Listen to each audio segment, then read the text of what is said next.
In the last video, we left off in 1922 in October, where you have several hundreds of thousands of fascists march on Rome, which causes the king to put Benito Mussolini in power. And this picture right over here is from Mussolini coming to power from the March on Rome. And not only does he get appointed as prime minister, but he has dictatorial powers for 1 year. And those dictatorial powers are also backed up with the black shirts, this loose band of a paramilitary group.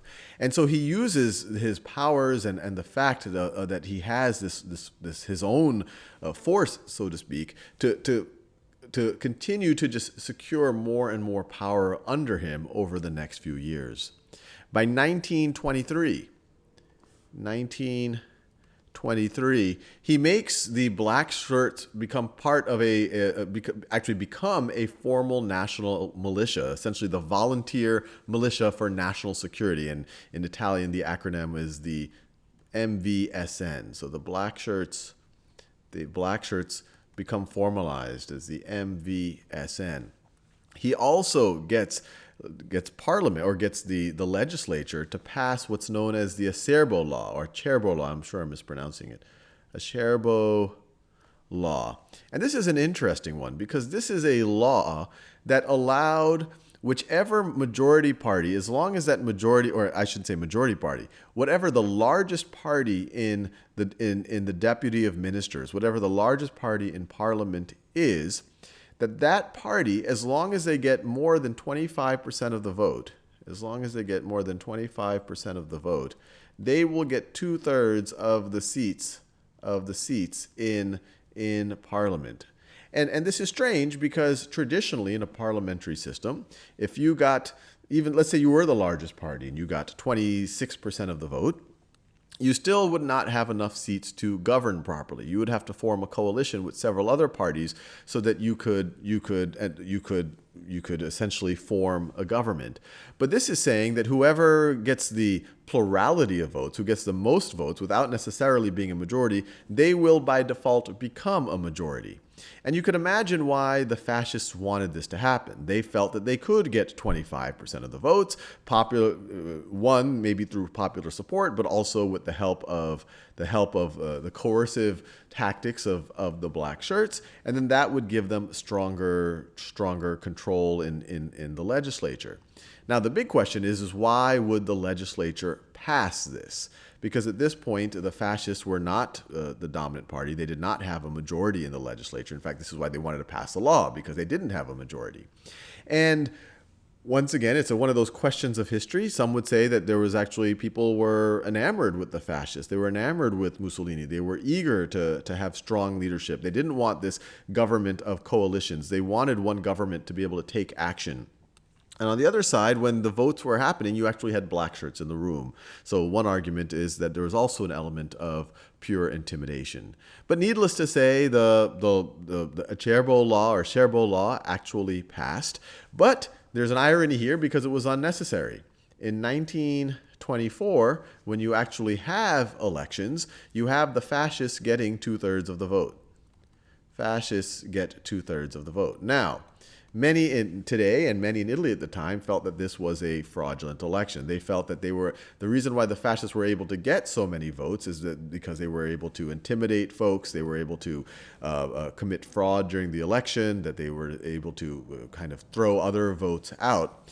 And one of the most outspoken individuals when it came to criticizing the fascists and their tactics of coming to power was Giacomo Matteotti, and he wrote a book about the fascists. He gave 2 really strong speeches in the Deputy of Ministers, where he talks about or the Chamber of Deputies, I should say, where he talks about the kind of the corruption and the violence of the fascists.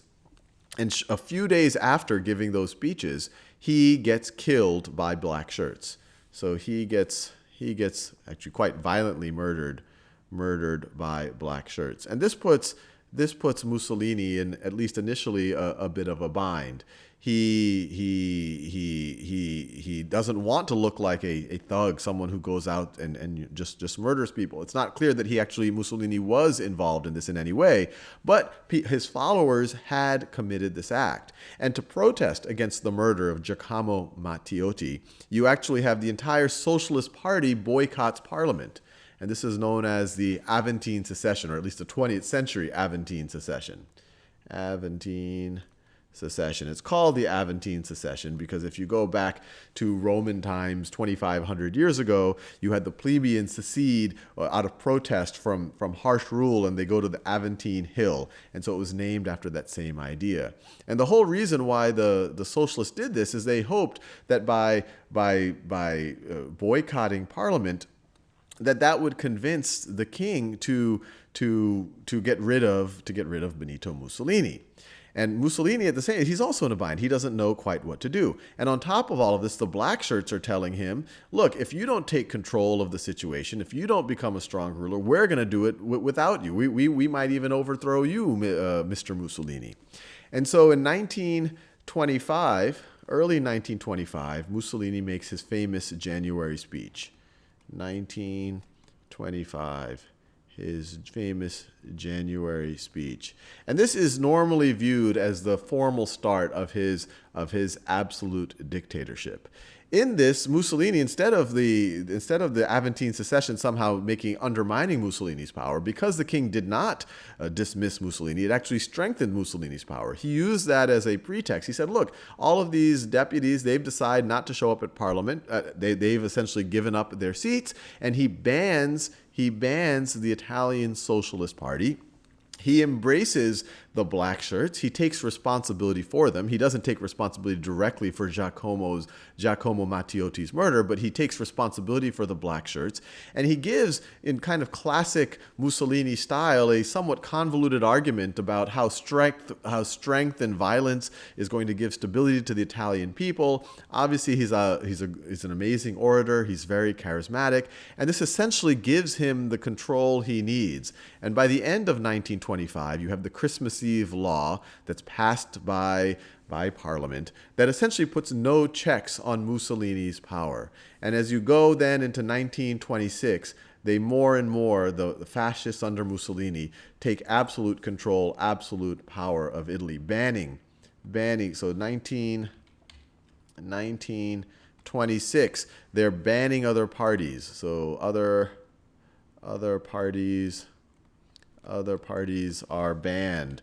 They're starting to force people to become members of the fascist party if they want roles in the government or even in any type of institution. They're starting to take control of the press. They're starting to have a very strong state police architecture.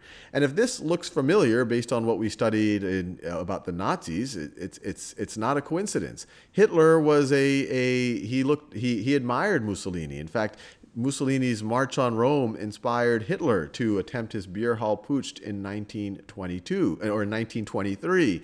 A lot of these tactics that brought Mussolini to power, you see it kind of a parallel in what brought Hitler to power only about 7 years later.